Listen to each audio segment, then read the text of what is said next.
Madame la ministre, mes chers collègues, pour commencer, je tiens à saluer les auteurs de cette proposition de résolution, notamment notre collègue Guillaume Gontard et les membres du groupe écologiste Solidarité et Territoires. Alors que le sujet de la filière chanvre semble être récemment revenu sur le devant de la scène, il est important de rappeler qu'il s'agit d'une culture très ancienne et qu'elle a connu une institutionnalisation en France dès 1932 avec la création de la Fédération nationale des producteurs de chanvre. Et grâce à la multiplicité de ses usages et de ses nombreuses vertus, la filière chanvre possède déjà un poids économique non négligeable et surtout des perspectives de développement particulièrement importantes. En effet, en 2020, la filière française du chanvre comptait plus de 1400 producteurs pour 17 000 hectares exploités, avec une surface de production multipliée par 3 en 15 ans.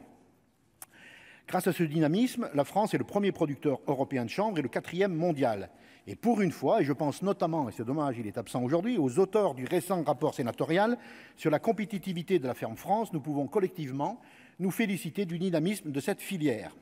Malheureusement, cette culture a toujours eu mauvaise presse, principalement à cause de la production de sa fleur aux effets psychotropes, le cannabis. Avec les connaissances scientifiques et techniques que nous avons aujourd'hui, il convient de sortir des clichés et de se rendre compte de la diversité des usages et des bénéfices du chanvre. En tant qu'agriculteur, je souhaite insister sur les opportunités agroécologiques de la production du chanvre. En effet, cette dernière ne nécessite pas d'insecticides, pas de fongicides, pas d'herbicides et est particulièrement économe en eau. Par la hauteur et la densité de cette plante, il est également un formidable réservoir à biodiversité qui peut pleinement s'inscrire dans l'indispensable rotation des cultures et dans l'entretien des sols. C'est donc une culture particulièrement saine qui peut être une puissante créatrice de vocation pour les jeunes agriculteurs qui ont la volonté de développer une agriculture plus vertueuse sur le plan environnemental et ainsi apporter une partie de la solution au problème du renouvellement des générations.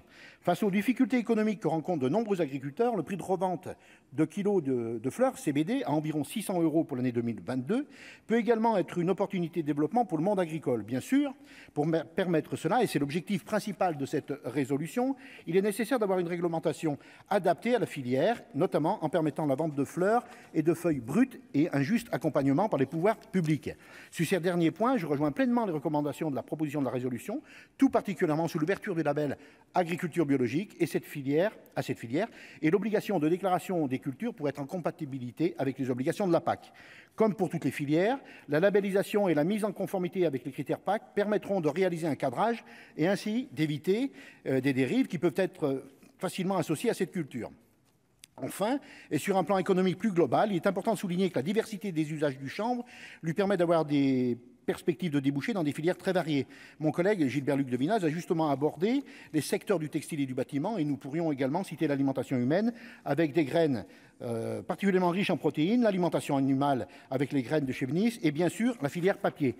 Avec près de 7 millions de consommateurs, le CBD peut être une réelle opportunité pour les buralistes également, dont le nombre a diminué de 27% en 20 ans et qui possèdent l'expertise et les compétences pour assurer la vente d'un tel produit. Ainsi, Madame la Ministre, alors que votre gouvernement s'est engagé à plusieurs reprises à soutenir le développement de la filière chanvre, il est aujourd'hui essentiel d'apporter une clarification sur la réglementation autour du CBD. Comme le prévoit l'alinéa 49 de cette proposition de résolution, seul un appui aux acteurs de la filière et une précision sur le cadre légal et réglementaire permettront un réel développement de la filière française du chanvre. Mes chers collègues, en soulignant encore une fois la qualité de cette proposition de résolution et les différents objectifs mis en avant par ce texte, je vous invite à largement soutenir l'adoption de cette résolution, comme nous le ferons au sein du groupe socialiste, écologiste et républicain. Je vous remercie. Merci.